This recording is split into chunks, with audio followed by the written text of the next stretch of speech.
Hello, everyone. Welcome to another episode of Sin Permiso, a Latina lifestyle podcast.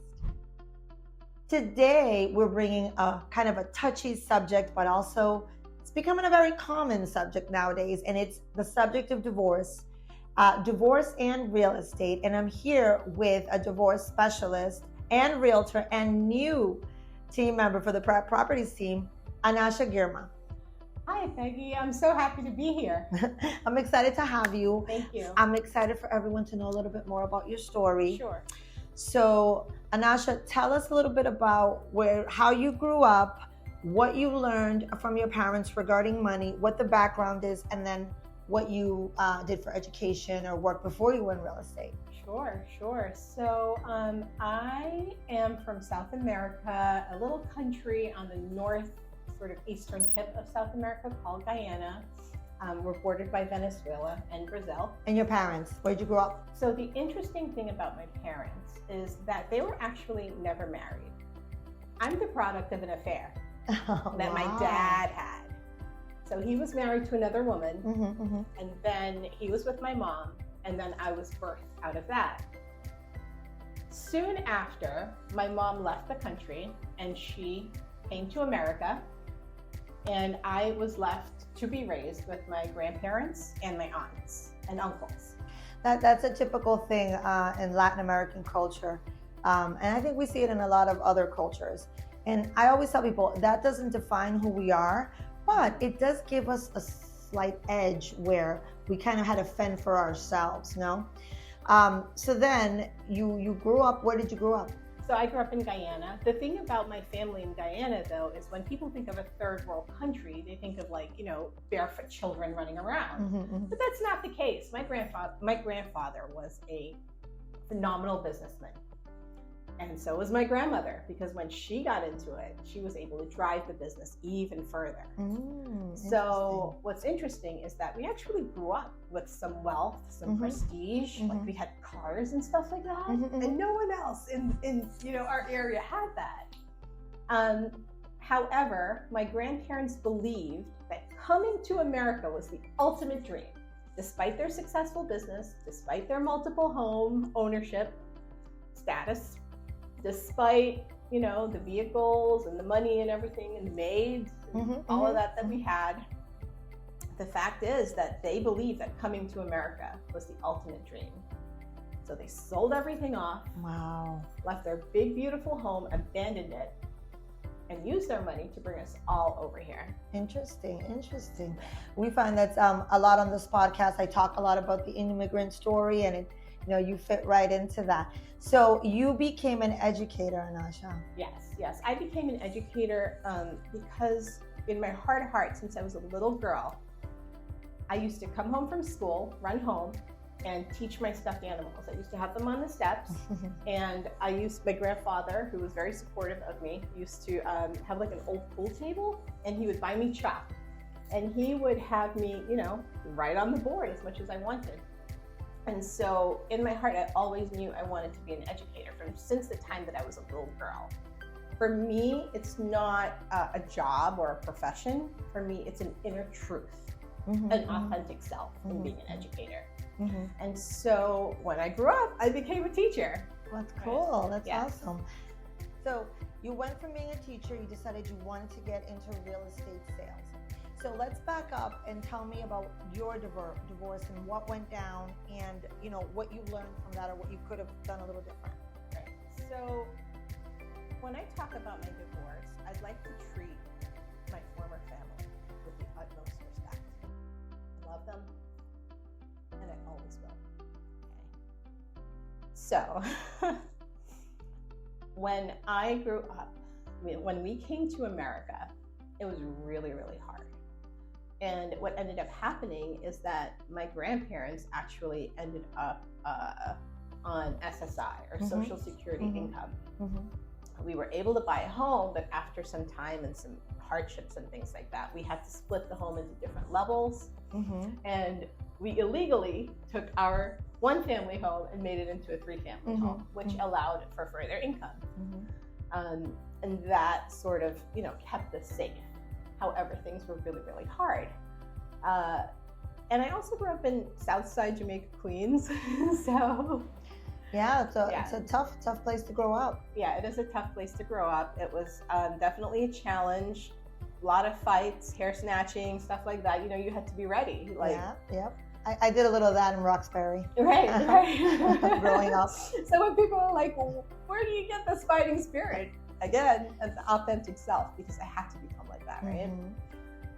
And so what happened is I kind of messed up in high school, although I'm an educator.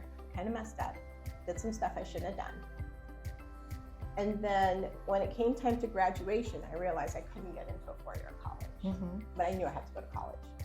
So I started at a community college, did really well there. Around that same time, my grandfather, who was and still is in many ways the hero of my life, started dying of cancer. And he knew that he had to keep me safe. At that point, I got married, very young, 19, 20, to a wonderful, kind person. And when he passed away, I moved to Boston. Okay. And what happened in regards to the divorce? Okay. All right. So when he passed away, I moved to Boston, and I was able to continue my education. I was married for about 10 years. But about 2 years in, something started marinating in my soul, saying, maybe this isn't the right fit for me. Maybe I'm supposed to be on a different path. My journey is supposed to be different. I knew it wasn't a good fit, but I stuck it out.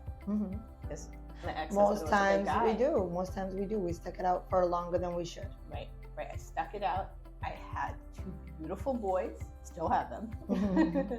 They're 17 and 18 now. And, after a few years, when they're around 4 and 5 years old, we ended up divorcing. Things just weren't going the way they should. I found myself unhappy. I found myself thinking about suicide. I felt like I was still struggling with some postpartum. And I really felt like I was going crazy. And I didn't, I was sort of mocked and kind of laughed at, and I didn't feel like I had the support that I needed. I had support in other ways, but not the support that I needed as a new mother, as a person in Boston who didn't really have a lot of family except his family. I didn't have that support. And so over time, the marriage started to break down. I started co-sleeping with my children. And he started sleeping on a different floor. We had a multi-level home.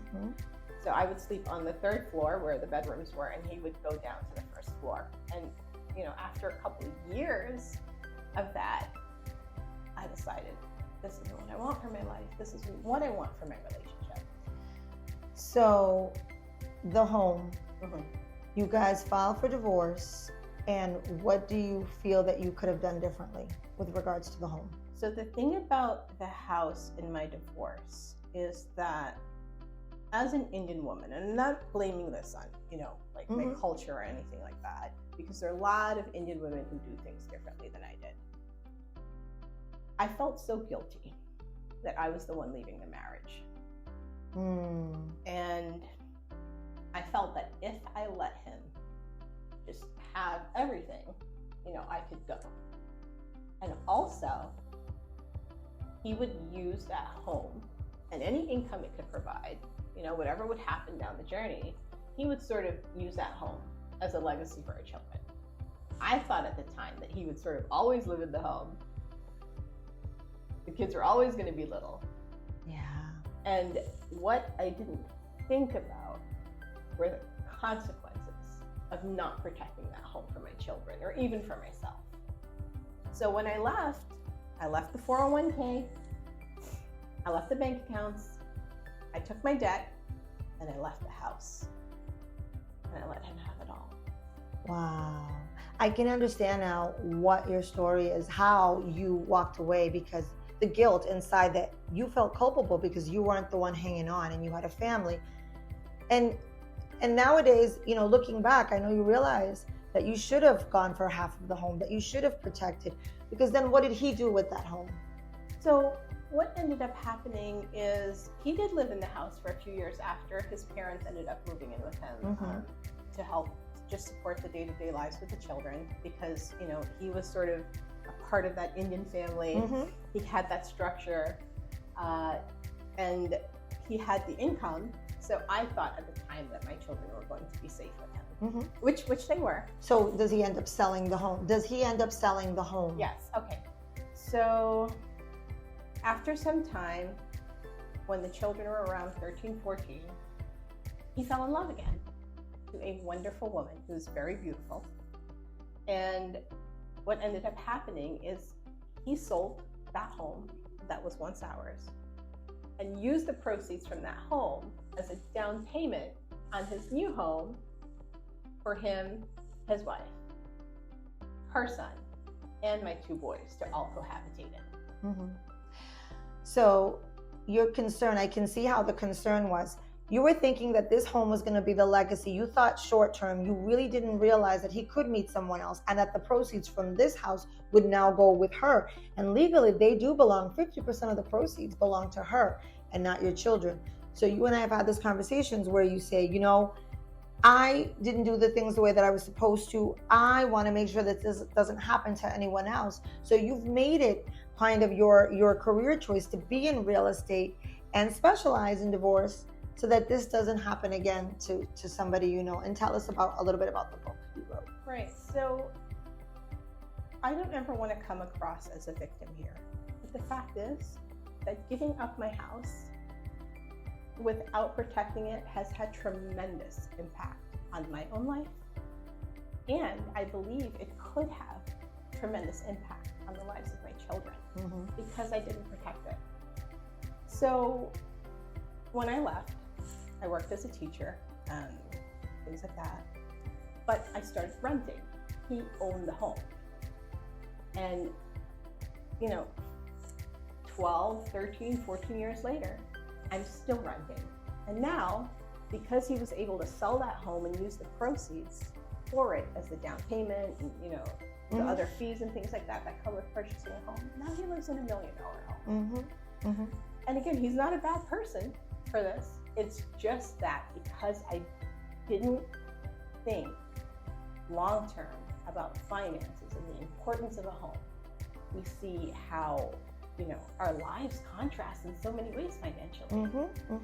And my other concern is that, I didn't talk to anybody because, as a woman, I knew the resources were out there, but I really didn't. You didn't seek out the professional help or professional opinion that you should have. And so now I think that it's really cool that we learn lessons in life. We go through life and there's lessons that we learn, but it's what we do with those lessons. It's how we build on those lessons that make you successful. So in your case, when I met you, I was really, I was in awe because I said she actually took the time to put together a book that can help women, men, anyone that is going through this to know that, no, you need to seek out professional help, right? Right. So tell us a little bit about the book. So my book, Best-Selling Options in a Divorce, is really, it really stems from an authentic place. Because once I started my journey in real estate, I had one particular transaction where the couple who owned the home that my clients were purchasing had divorced a long time ago, maybe like 20, 23 years ago. But what that woman did was very smart, I thought. She placed a lien on the title of the home, saying that when that home is sold, she is entitled to X amount of proceeds. I didn't know that because I didn't talk to people. And I didn't have a relationship with a real estate agent who could advise me on this. And so I have made it my personal mission and my life work to make sure that people know about what their options are when divorcing. That house is so important. And although it might feel like, oh, this or that now, the fact is, 10, 20 years from now, if you don't make the right decisions with your house, it could still affect you. Definitely, Anasha. I want to thank you because you've been very candid in expressing, what you went through and telling us a little bit about your situation and what made you get into real estate. Because I feel as a natural educator, you're going to educate your clients, right? And putting out this book, tell people how they can obtain a copy of the book. Sure. So this book isn't something that I charge money for, because what's important to me is educating everyone. So to get a free copy of my ebook, you just really have to click the link below, and a copy will be made available to you automatically. Thank you, Anasha, for that. I really appreciate you sharing your story. I appreciate you helping others so that they can know what their options are with respect to divorce. We were talking earlier, I went through my own divorce last year, and luckily it was amicable, and there was a lot of property that we continued to own together, that we put in LLCs, that we worked on the operating agreements for, and we continued to be partners on. The family home we sold, we split the proceeds. There are ways to do this. I know not all divorces can be amicable, but that's why, people need to reach out to someone, be it an attorney, be it a real estate professional, someone that can guide them and ask, those tough questions. But I really, in my experience with dealing with clients all these years in real estate and with divorce, I can say my personal experience has been the more amicable that you can do it, the more, you can think about things objectively and not with emotions, the better off you'll be financially. And, you won't be end up giving, the thousands and thousands of dollars to attorneys, because at the end of the day, a home and real estate, these should not be emotional assets. These are wealth, future wealth for your family, future wealth for yourself. These are all the best investment vehicles to a financial future is real estate. And if we take the emotion out of a lot of these things, we get educated, we speak to the right people, it will definitely be in everyone's best interest. Anasha, thank you for sharing your story on Sin Permiso today, the Latina Lifestyle Podcast, and we look forward to see what else you do coming in the future. Peggy, thank you for mentioning the role of emotions in a home. And this is where I'd really like to address the audience and tell you that it is so important to pick a realtor who is neutral, who doesn't take sides. Although I was the female in my relationship and my ex-husband was the male, the fact is that for me, the house is the baby. That's who I'm protecting. That's who I am speaking for. So it's funny because I talk about my recent divorce where we ended up continuing to be partners, and we, just reworked all of the LLCs and continued the partnership, right? And look at the property as a business, because that ultimately is what it is. But it kind of came full circle because this is my second divorce. My first divorce, I was about, 23 years old. I got married just like you, very young. Older man, just had no guidance, and, great person. And I learned a lot about business from him. But in that first divorce, we had a 2-family home, and, my son was only a year and a half. And I said, you should just leave me the house. I have a son, but it doesn't work like that. So I remember at the time he said, give me back my down payment plus what I've put in. And luckily at the time, not many 23-year-olds have $16,000 lying around, but I did because I was in real estate. So I was able to give him the $16,000 and keep the home, which has now come full circle, because that's the home that I rehabbed and I live in today. So, being smart about divorce and, just weighing out your options and knowing, again, that this is not a battle. This is a business transaction, I think is really important. Absolutely. And I'm happy to be back doing some more episodes for the Sin Permiso podcast. Don't forget, if you're listening to this on Spotify, to check out the YouTube Sin Permiso podcast. We're on IG as well, Sin Permiso podcast. And for any real estate interest, questions, anything you want to look up, www.prattpropertiesteam.com. Thank you for listening to another episode of Sin Permiso, a Latina Lifestyle Podcast.